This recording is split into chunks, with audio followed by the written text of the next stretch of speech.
Hi to everyone. If you've just joined us, welcome to today's webinar on MIDI fundamentals. I'm joined by my colleague Alex Skinner, who knows all and everything about MIDI, and he's going to talk you through some basic concepts of MIDI. I see there are still a few more people joining, so as those people join, I just wanted to remind you to keep an eye out on our website, alan-heath.com/sessions, where you can see a list of all the upcoming sessions. Now, over the next couple of weeks, we are doing a bit of a focus on MIDI because it is a topic that we do get quite a lot of questions about, and it is really a very powerful tool to enable much more functionality through your Alan Heath digital mixer. So we felt that it was a good topic to discuss in a bit more depth, and we really wanted to start from the basics, and Alex will talk you through that in just a minute. And then over the next couple of weeks, Jack will be talking this Thursday about how MIDI integrates directly with DLive and Avantis.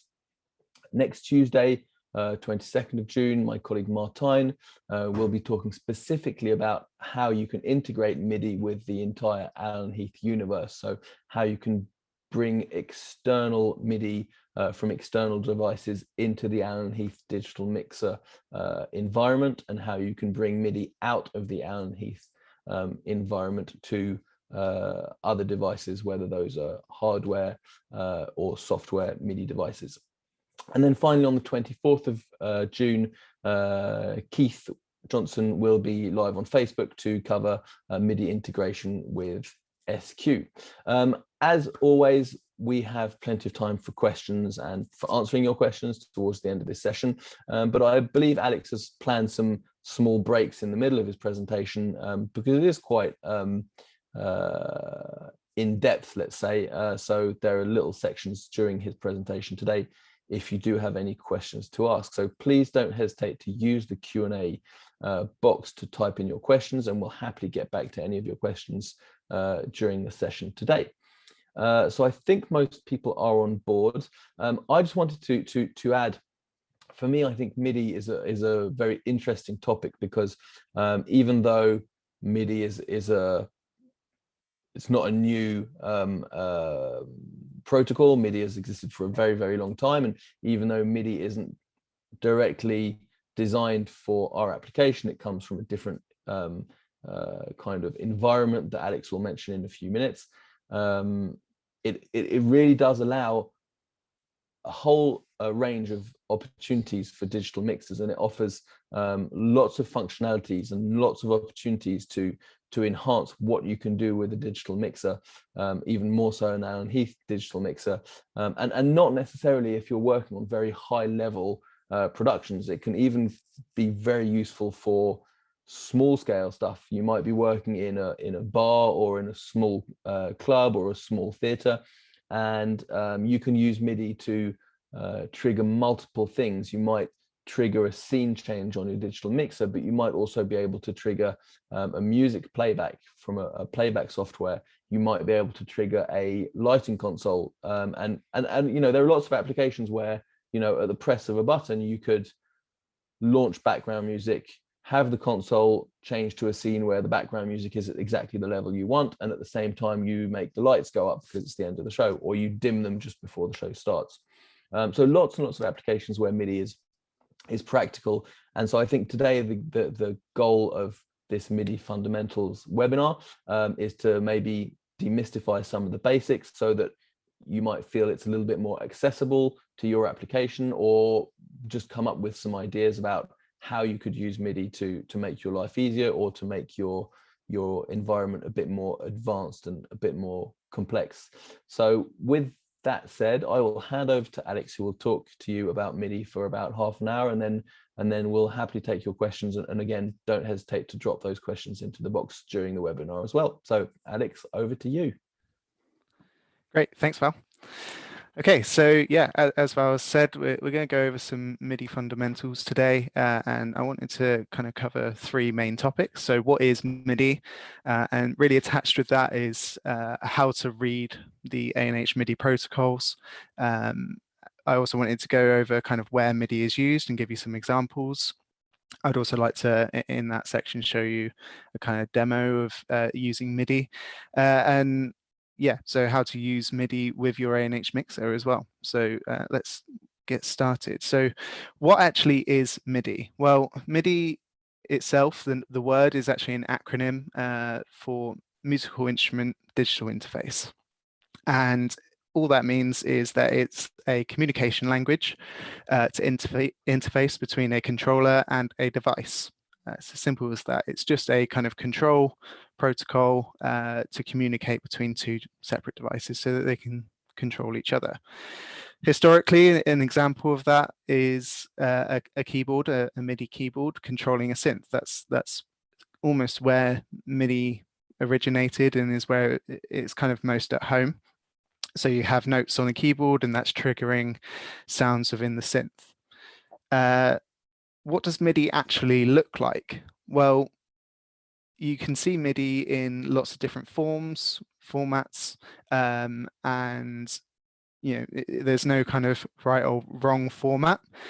In this example, there's actually 3 different formats here, but they're all saying exactly the same thing. So what are those different formats? Well, you have binary, which is a kind of raw data format. And essentially binary is used by digital processors. It's not really practical for users, I would say. You have to remember all those ones and zeros and what they actually mean. So there are different formats. Decimal is used a lot by software. For example, software like QLab uses decimal, and hexadecimal is another format. And we'll go over what each of these formats mean, but essentially all of our protocols use hexadecimal, also called hex. So that's mainly what we'll be using during this presentation. So hexadecimal is just a number system. It uses 16 digits. So you've got your values 0 to 15 up at the top, and your hex digits 0 to 9 and A to F at the bottom. And those hex digits are what you'll be using when you use our protocols and you use MIDI. So you can also refer to hex as hexadecimal, hex, or base 16 is another name for it that you might come across. Decimal is a base 10 system, so you have 10 digits 0 to 9, and it's essentially the same as what we use for our numbering system every day. Hex is convertible between hex and decimal. And essentially hex is displayed in bytes, which is 2 digits. So even though in decimal you might see 1 digit, that will always be displayed in 2. Similarly, if you see 3 digits in decimal, hex will always still display that as 2 digits. To convert hex to decimal, I use a website which I'll show you later called hextodecimal.com, and it's just a simple lookup table to compare the two and find your values as quickly as possible. As an example of what I said earlier, decimal can be displayed in 1, 2, or 3 digits, whereas hex will always display that in 2 digits. And this is just an example here. So the maximum hex value is actually 256, or FF.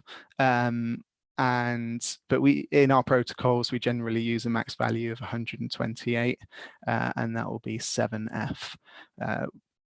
As you see here, I've put 127 as 7F, and that's because 0 is still classed as a value.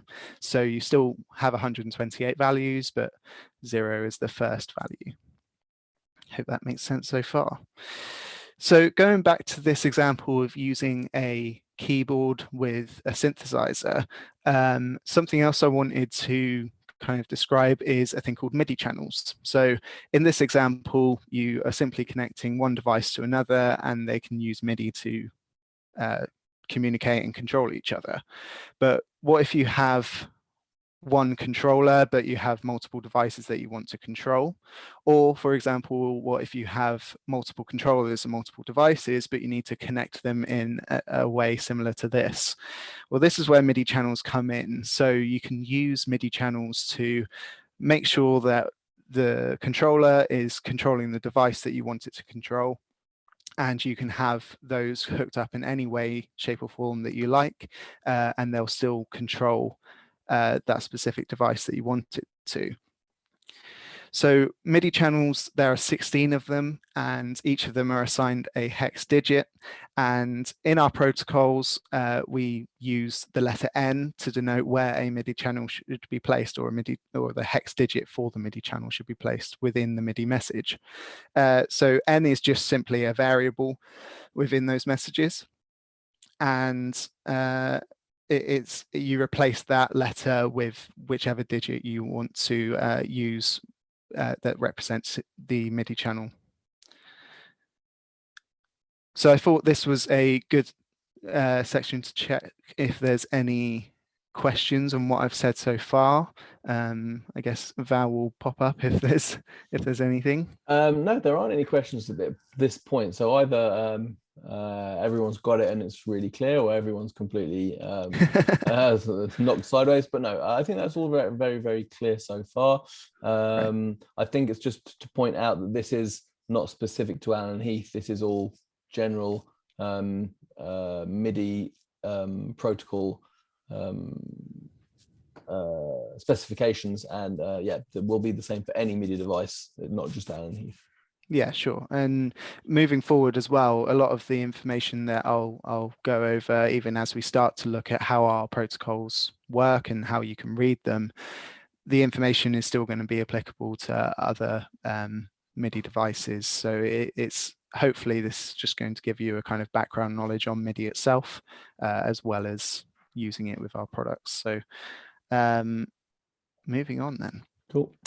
So N+1 is something you might see in some of our MIDI protocols, and you might actually see plus other numbers as well. And all that simply means is you have a selected MIDI channel or a range of MIDI channels. So for example, on SQ, you select a specific MIDI channel. On Avantis and DLive, you select a range of MIDI channels. So you have 4 MIDI channels selected at all times. On Q and SQ specifically, the plus +1 MIDI channel is actually used to separate the mixer control and DAW control, or the MIDI faders that you have available on the surface. So it's just a way to separate them, and so all of your mixer controls are all on one MIDI channel, and all of your DAW controls are on the +1 MIDI channel, and so that's just +1 to what you've selected on the mixer.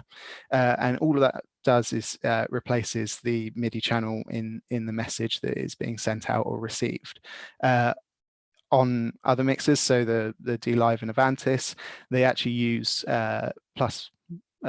different numbers for different applications, and I'll go through that a little bit more in a minute. I just want to say again as well that the MIDI channel value here only relates to the MIDI message, so you don't actually have to change the channel selected on the mixer to be able to control those +1 controls. It does it all within the mixer, and it's only in the software that you need to make those changes. Something I want to differentiate between is mixer channels, so it can get a little bit confusing saying MIDI channels and mixer channels. Mixer channels are all designated their own value or their own hex byte, and there's reference tables in the MIDI protocols for each of the products that tell you what hex bytes are assigned to what mixer channels. So this is just an example of what some of our mixers, I think this is applicable to SQ, Avantis and DLive. This is what it will look like in those reference tables. Q does something slightly different.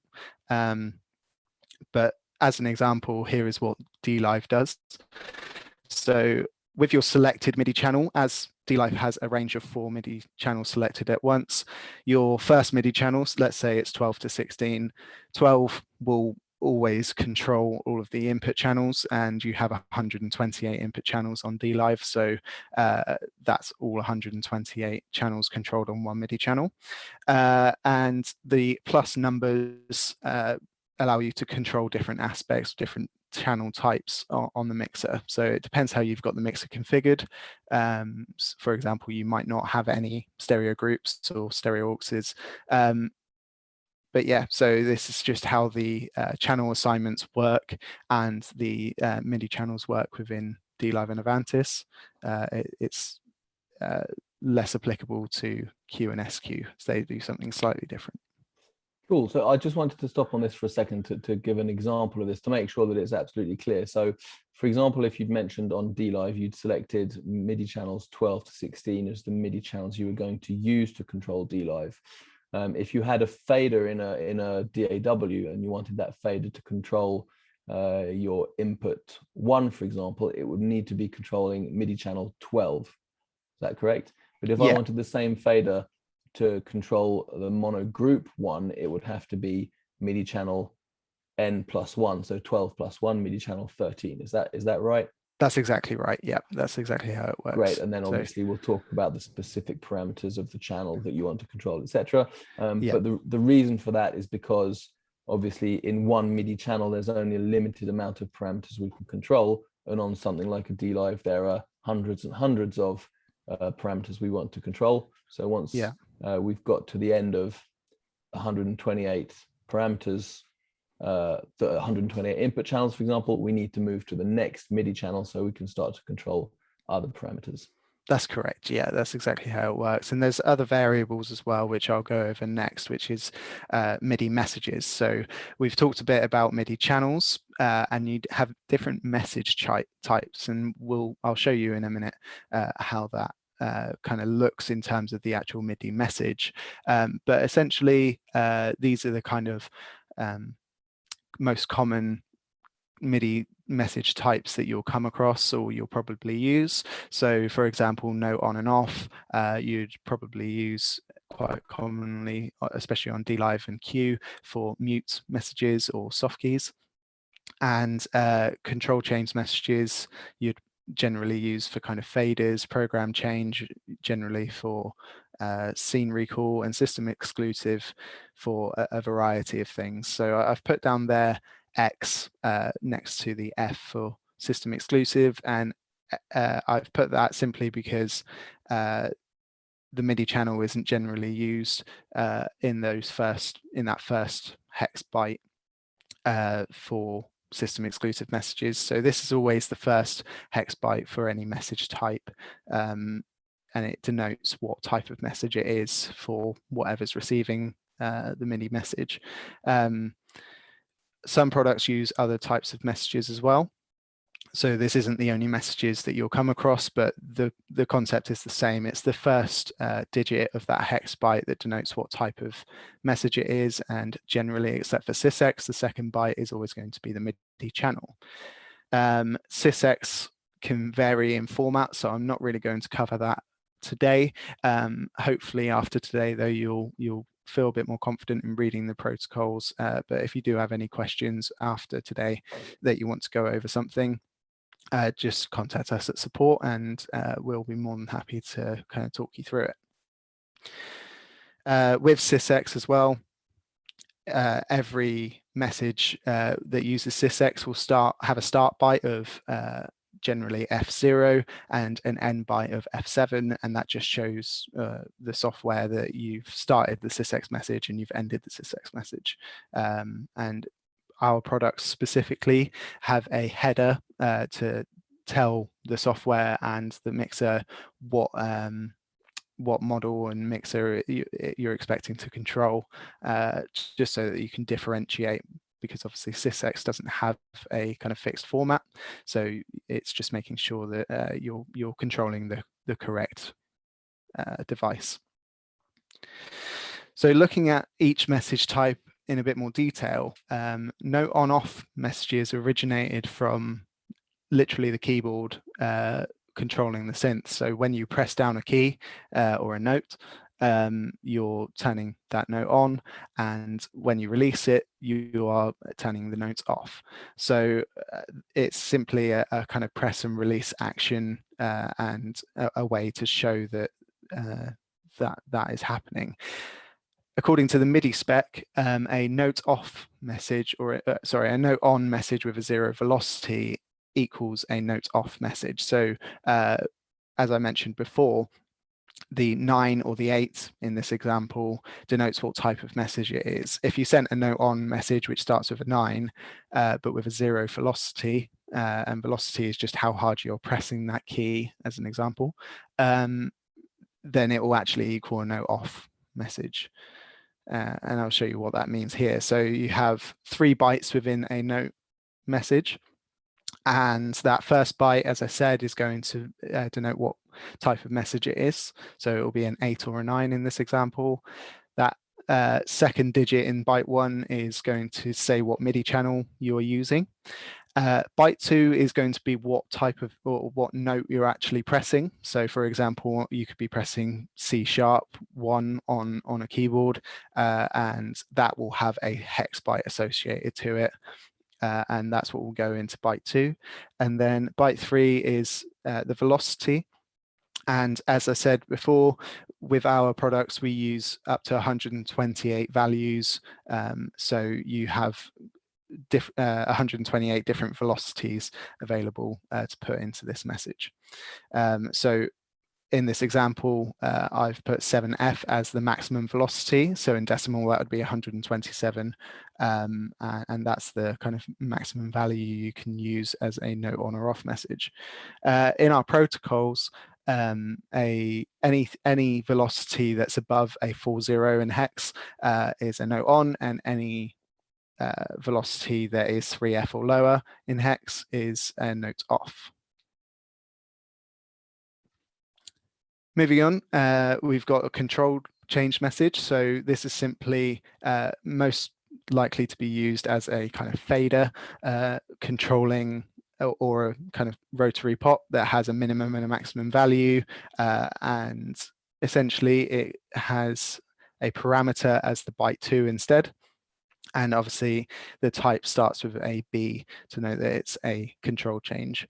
The value again is exactly the same, but the parameter may be what input channel you're controlling, for example. So that might be something that you're putting in the parameter value. Program change, as I mentioned, that is generally used for scenes on stuff like our mixers. However, originally it probably would have been used for changing presets on a synth, and it's just another way to control recalling a bunch of settings all at once, and we've kind of used that for the same purpose.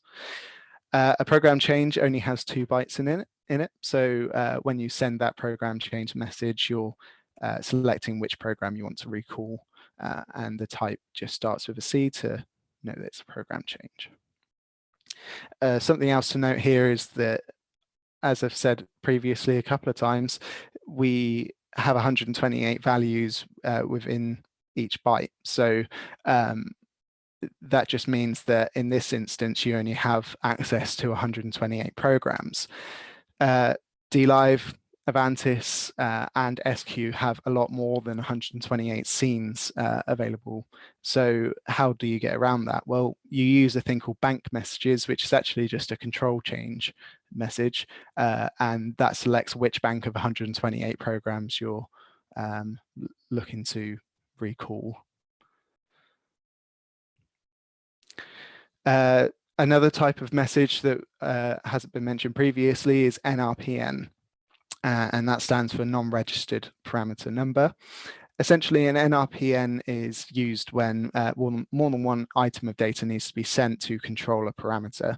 So the MSB, for example, could be controlling the LR mix. The LSB could be controlling or selecting the input channel 1, and the value could be setting the value for the fader to 0 dB, just as an example. The NRPN messages are simply a string of control change messages, and they are sent sequentially. So you need to send all of them at once, one after the other, and you can send them all together as well in the right order. And it's designed by the manufacturer to and specified by the manufacturer so that the console knows what those control change messages actually mean. So, for example, a MSB will always use a 6.3 in byte 2 in hex, and a LSB will always be a 6.2 in hex for the second control change messages, and that just tells you that this is an NRPN type message, and so it'll be looking for that third control change message to know what the actual value is and what type of parameter you're controlling. So as I said earlier, you could put the parameter in control change 1 as the LR mix. Control change 2, you could have the parameter as input channel 1, and then your control in control change 3 could be the fader, and the value is whatever value you want to set. Hopefully that all makes sense. Is there any questions, Val? Oh, you're muted.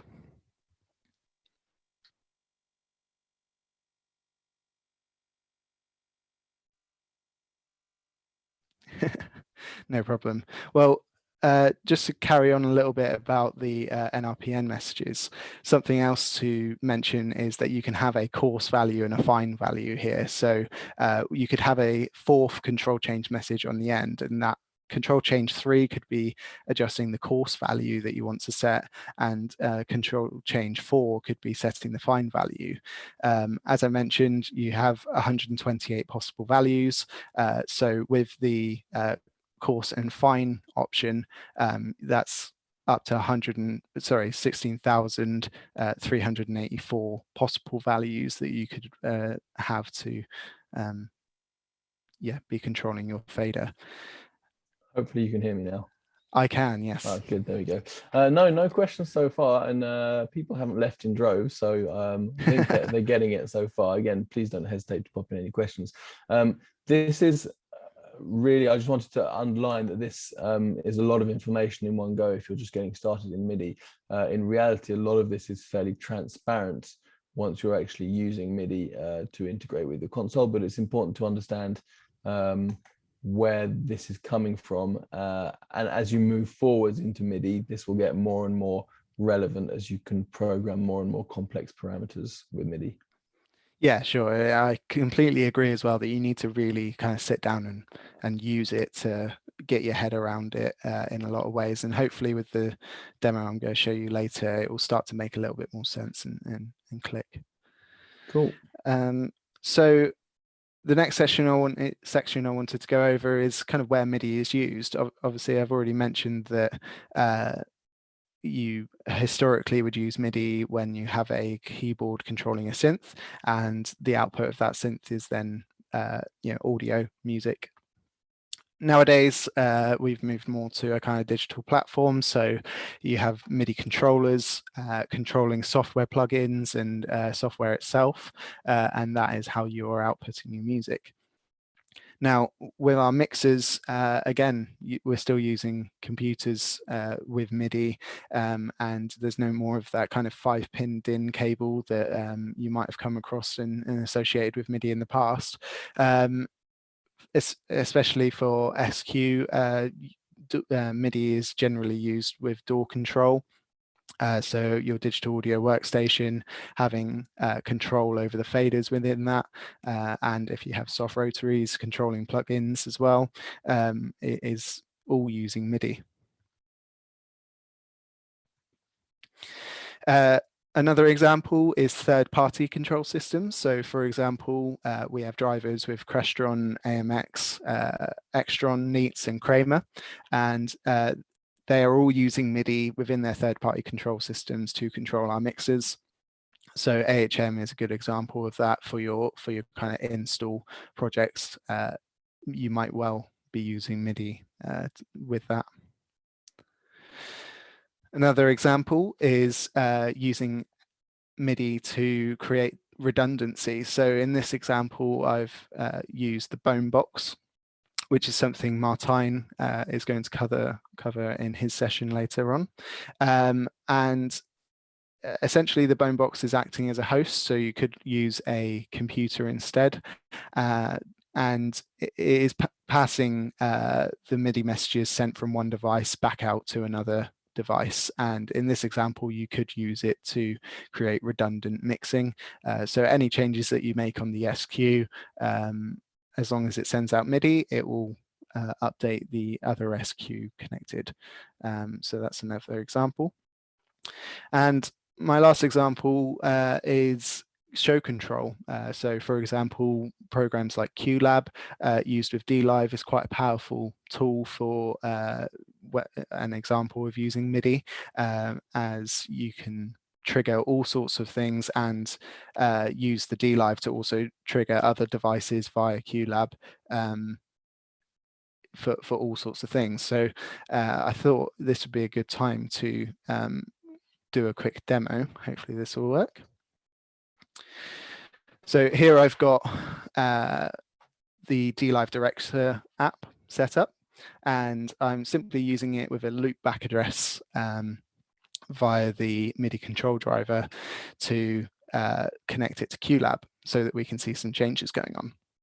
Now I've also got this piece of software here called MIDI Monitor. On Windows there is a piece of software called MIDI Aux, which I also use. Essentially it's just a way of monitoring where your MIDI messages are going and also what they look like. So especially with MIDI Monitor, I want to see everything in hex so that I can compare it with the protocol and check that it is the right message without having to do any kind of conversion and that sort of thing. So the best way to do that is to go into the preferences, and you want to enable expert mode, so the data is all formatted as hexadecimal, and then you can also select hexadecimal in each of these formats here. So let's get started. So the first thing I wanted to quickly show you is how to add a MIDI message within QLab, and you can use Command 9 to do that, and that will create your MIDI message. In the bottom here, you have your settings. So basics it doesn't relate to the actual message that's being sent out. You have to go to the settings page. You then have your MIDI destination, so this way you select your device. The MIDI control driver creates a port, which I'll kind of explain in a bit more detail later. And that's what you use to connect it to the DLive. And then you have different message types here. So a voice message will generally be your note, control, and program change messages. As MSC is something that we don't generally use with our products, but sysex we do use, and that's where you would select that. So if, for example, I wanted to control the first channel mute on input 1, if I get up MIDI Monitor and then press the mute control, you'll see that there are 2 note on messages, and that second note on has a 0 velocity. So according to the MIDI spec, that's actually a note off message. You can also see that it's sent out the 9 to show that it's a note on, the B to show what MIDI channel it is. This parameter is the channel, and this parameter is the velocity. So hopefully that will kind of tie in what we've already discussed. So if I wanted to do that via QLab, you notice where I turned that off, the velocity is now 3F, so that shows that it was a mute off.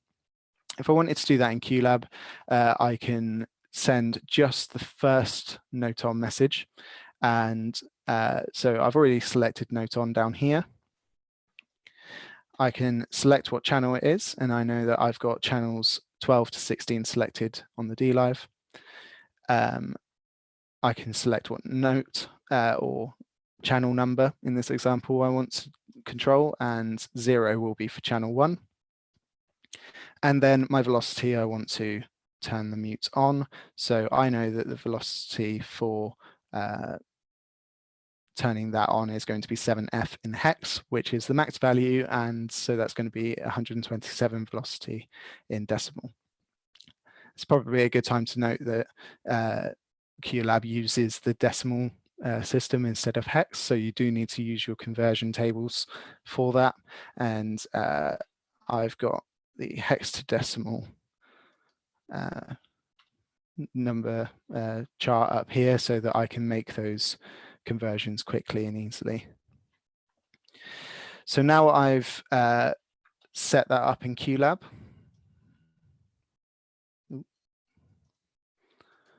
I can test by sending that message, and you'll see that the mute has now turned on. And if I wanted to turn it off instead, I'd just put a 3f velocity, which if I use my lookup table, I can check what that's going to be. So hex 3f equals 63 in decimal. So if I type 63 here, that should be correct. And now I can send that message and it turns the mute off in the DLive. Another thing that you might more commonly want to use in QLab is to recall scenes. So in this example, you'd use a program change instead. The MIDI channel stays the same, as it's the selected MIDI channel that you want to use, and the program number is the scene that you want to recall. So in the DLive, I've just got 2 scenes set up at the moment, and if I wanted to recall scene 2, I'd change that to a 1, send the message, and it will recall the second scene. If I wanted to change the bank that I want to recall, I'd need to send a control change message and a program change message. So if I add another message here, the bank change message needs to come before the program change. As I said as well, the control change message is what's actually used for bank. And if we have a quick look at the DLive MIDI protocol, we can have a quick look at how scenes work. So we've got scene recalls down on the right here. So to access scenes 1 to 128, we would use a bank 0. You can then select the next bank by a 0, 1 instead, etc. So I just want to do the same MIDI channel. This can be 0, and 0 would be for bank 1, so scenes 1 to 128. 1 would be scenes 129 to 256, and so on. As I mentioned with NRPN as well earlier, you do need to send both messages sequentially. So how do you do that in QLab? Well, you can add a group queue and then add both messages to the group. Then with the mode of the group, you want to do it as timeline, and that will start all of the queues simultaneously, and you can change the order as well and how long it takes for each queue to trigger.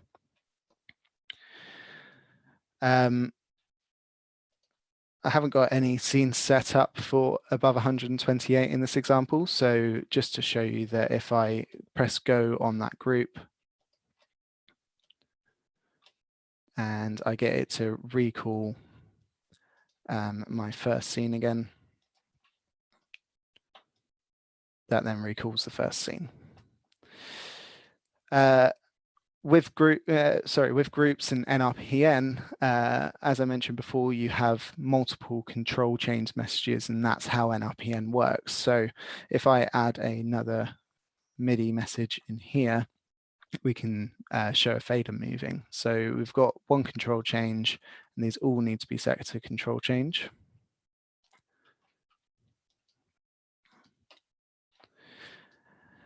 and we want it to match the MIDI protocol. So I'll get the MIDI protocol back up. And if we have a look at the fader level control here, we can see that this first message needs to be 6.3 and then the channel assignment that we want to control. So if we have a quick look at our conversion table again. So 6.3 in hex is 9.9 and 6.2 is 9.8. So this one needs to be 9.9 and this one needs to be 9.8. We can then look at what channel we want to control using the channel assignments. And let's say I want to control channel 8, so I'd put a 7 in this next value. And then going back to the MIDI protocol, what is the next thing we need to change? So for fader level, the parameter ID is 17. So go back to the conversion table again. Hex 17 is decimal 23. So this one needs to be 23. So you've got, that's the MSB control, the channel control, that's the LSB control, and the parameter ID. And then finally, we get to control the actual fader. So this control number is 6 according to the MIDI protocol here. And the level we want to set it to is whichever level we want. So let's say I wanted to go to +10 for some reason. I can just put in 127 as the max velocity or the max value. And now this should hopefully control the channel 8 fader and send it to +10. So if I get it to go on the, maybe I've missed something. It's the wrong MIDI channel. So now if I press go, it sends channel 8 to +10. So we can also just now change the last value in the last message, and that will still be controlling the same fader, but changing the value. I mentioned before as well that you can get the DLive to control QLab. And the way you would do that is probably by a soft key. So if we go to our Surface and soft key setup, we can choose a custom MIDI string. And this can be anything we want. I'm going to just do it as a notes on message. And I'm going to use the first MIDI channel. So the DLive can use any MIDI channel for custom MIDI. And I'll just do any old message with a maximum velocity. The good thing about using a separate MIDI channel to your selected MIDI channels for custom MIDI is that you won't get any conflict or disruption with the other mixer parameters on the DLive system. So your custom MIDI is only controlling whatever you want it to, and you're not going to be worried that it's going to trigger something else. So that's now set up on the DLive system. We can go into QLab and go down to the settings page. And in this MIDI controls page, you can use musical MIDI controls. So we can select that as a notes on message. You can also press capture, and we can go into the DLive system, press our soft key, and it will capture that message. And now when we go back into QLab, we can trigger any of our cues, and it will press the go button for us just by pressing the soft key on the DLive itself. So that's the kind of demo I wanted to do. Hopefully that was useful. I I wonder if there's any questions that have come up in the Thank you, Alex. chat. That was a great summary, and your example really did make it very clear and kind of finalize your presentation into a concrete example of what you can do and how flexible it is. And obviously you make it look relatively easy, and actually it is quite easy. The tricky bit is spending a little bit of time scratching your head to understand some of the programming. But you know, from my experience when I started with MIDI, that's not so long ago, it didn't take long. Once I figured out 1 command, 2 command, 3 commands, I figured out the logic, and then it goes kind of by itself. You mentioned the DLive MIDI TCP protocol document that's available on our website to find. So that's an absolute must-have for working through. And you've pointed out some really good tools. MIDI Monitor obviously is a great tool, so that you understand if it's not working, you can see which is the message that you sent that isn't quite correct, or you know, which is the message that should be received, and so on. So that's a great tool. We had a message from Gordon mentioning Palladium, which is a MIDI and OSC controlling program. There's a large host of them, and what's nice, or what's one of the benefits of MIDI, is that it is completely universal, and it allows many different manufacturers to communicate, even if it is a relatively old protocol. So yeah, you can even use anything that will send a packet of data out, and that can be used to send MIDI commands to anything that will receive it via a network, which I guess we'll kind of cover a little bit in the next section. So Simon asks a very interesting question, and because they don't know what you've got at home, his question is, are you able to send MIDI commands to Director in offline mode for debugging? Well, I'm using Director without a DLive system connected, and so yes, technically you can. So anything, if you say you have a show set up within Director in offline mode that you wanted to get configured with QLab or whatever show control software you're using, you simply use a loopback address, and I can quickly show you that to you now if you like. If you,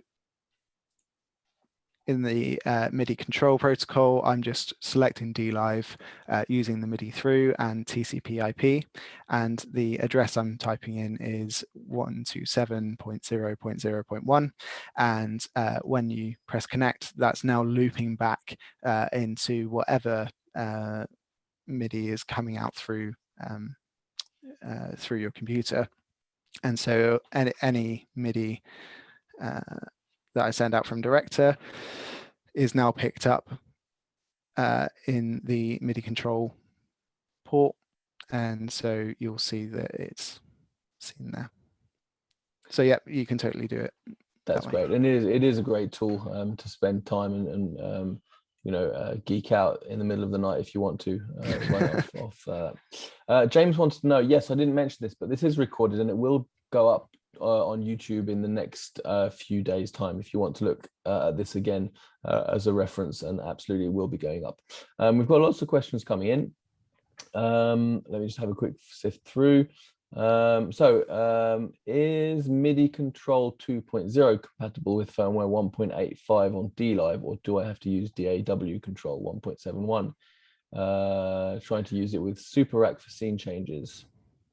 Okay, great. Well, I think Jack will be doing a bit more of a deep dive on DLive with MIDI, so he may well cover something like that specifically, so definitely tune into that. But yes, MIDI control can be used with DLive 1.8, and it should be backwards compatible to most of the DLive or any of the firmware versions for any of the mixes, as long as they're still supporting MIDI. But generally we'll be testing on whatever the latest release is at the time of releasing the driver.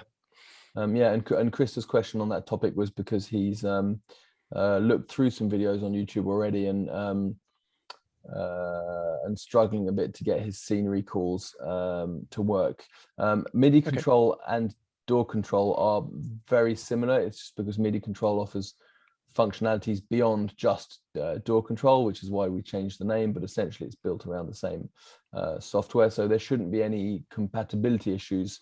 And I see you're using firmware 1.85, and I can only recommend that you do your updates to the latest firmware version as well. That can only help. But there shouldn't be an issue with your system, so it might be somewhere in your setup and your configuration that you're having some issues as well. If you do need help as well with anything specific that you are struggling with, I do recommend starting a ticket. So just go to support.alan-heath.com and one of the team will be more than happy to help. Absolutely. Oliver has a question. He's getting a MIDI command from a lighting desk that should change the scene on his SQ6. The given lighting console that I won't mention has a MIDI DIN connector in and out, and sent to a bone box and then onto an SQ6 in the network socket. What's the command for the SQ for previous and next scenes? Brilliant. Okay, well, there's no command specifically for previous and next. So in the same way as on DLive, you are recalling a specific scene. So it's not so much a forward and backwards kind of control. It's a specified, I want to recall program, etc.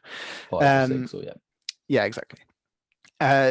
You could, if you wanted a backwards and forwards control, you could assign that to a soft key and then control the soft key instead. But obviously that will depend on whatever device you're sending out or using to send out that message, supporting the message required. So with soft keys on SQ, I think it is just a note on message or off. Fantastic. Great.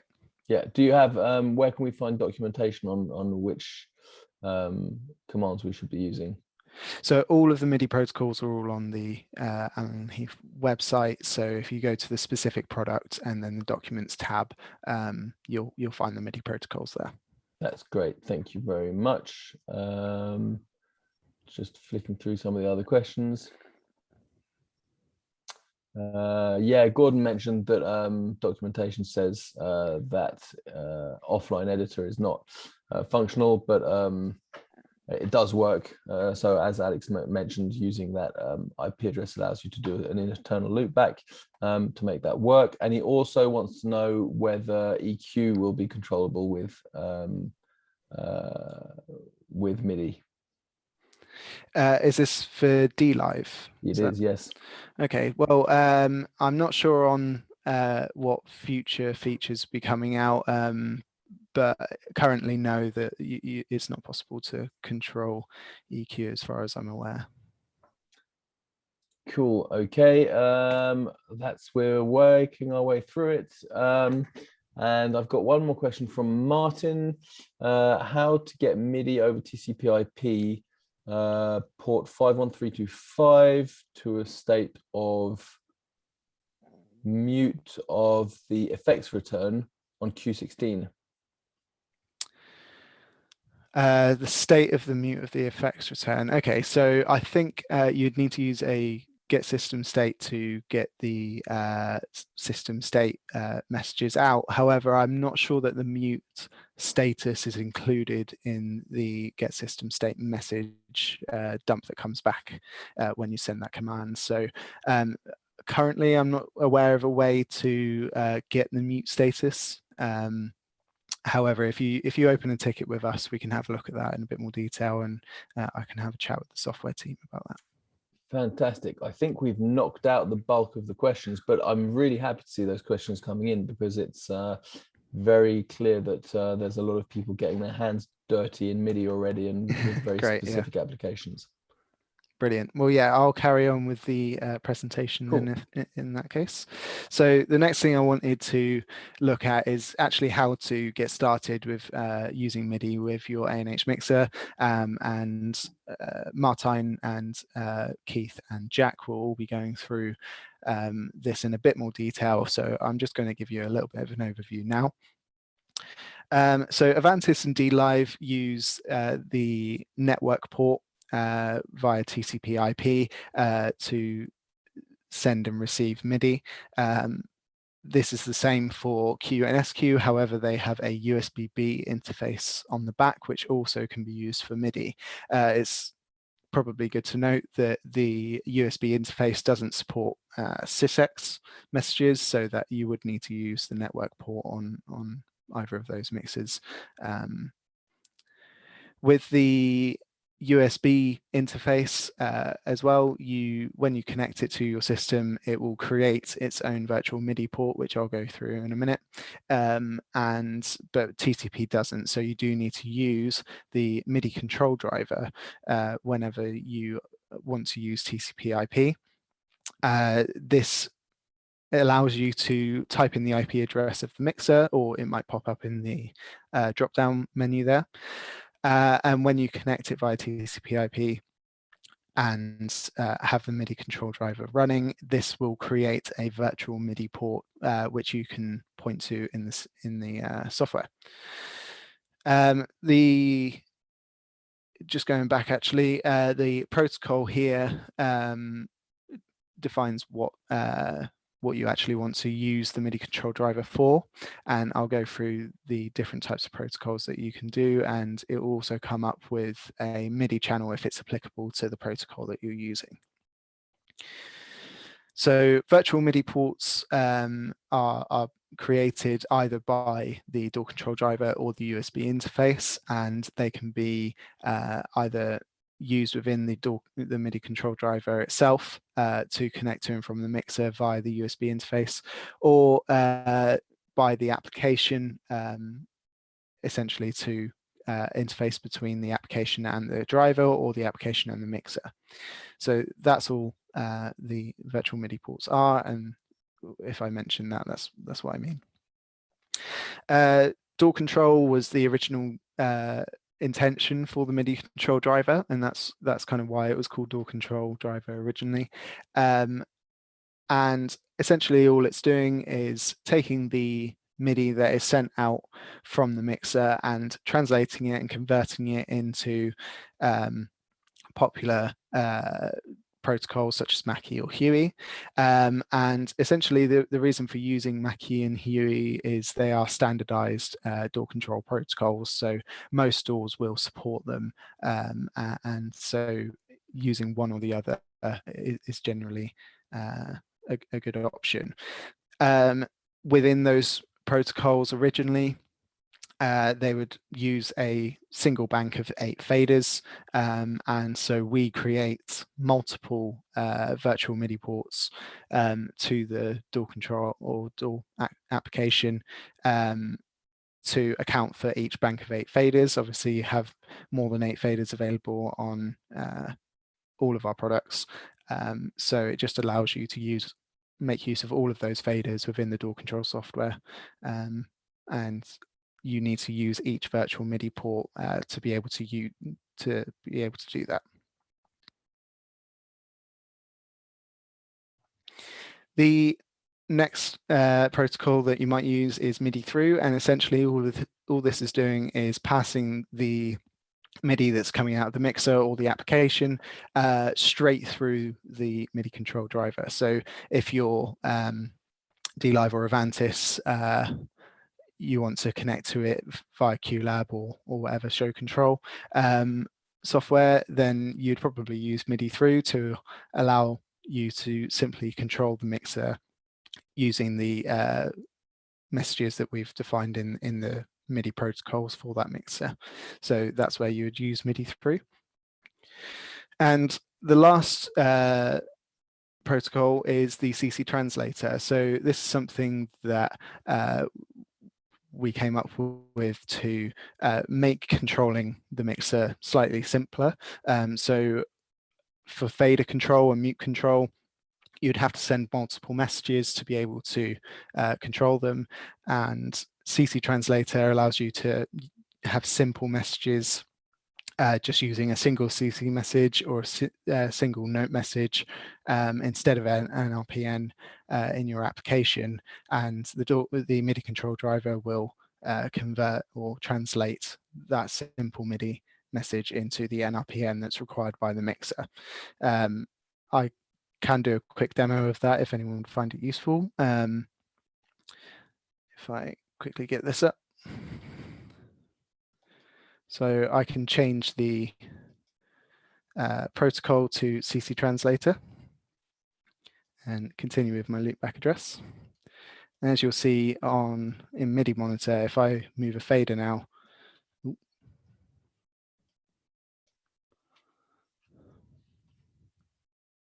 should send out a simple message.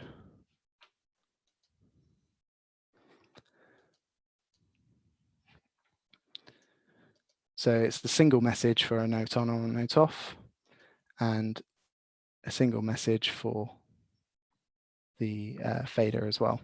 And the best place for this to be used is actually in programs like QLab.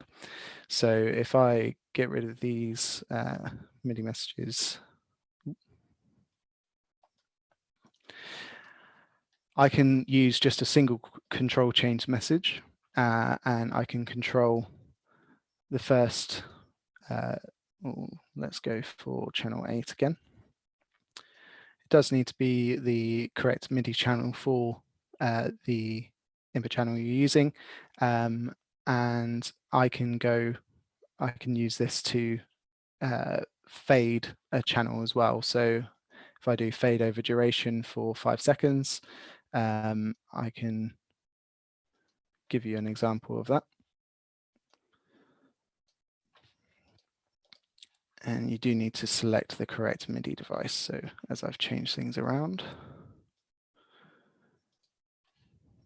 done. So if I now send that, it will jump straight to that value. Hold on.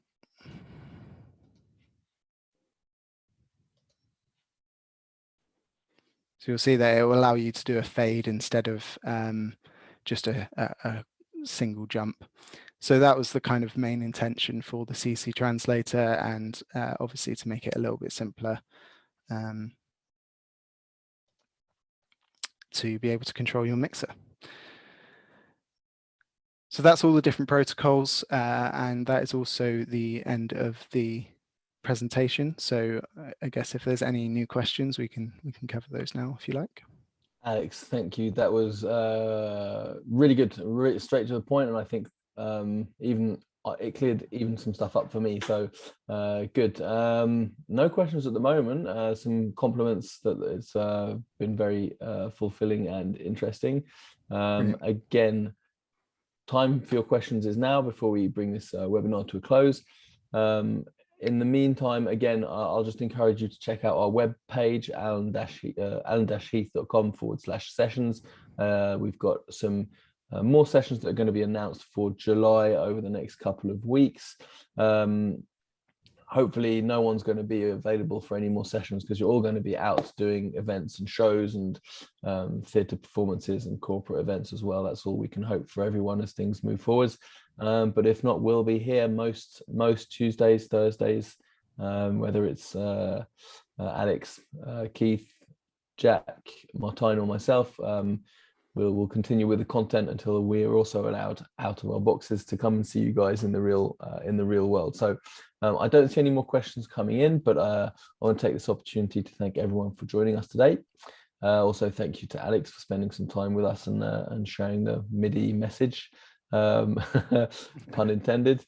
So with that, I think we can call it a day. And again, thanks for everyone for joining, and take care wherever you might be. Thank you, everyone. Cheers.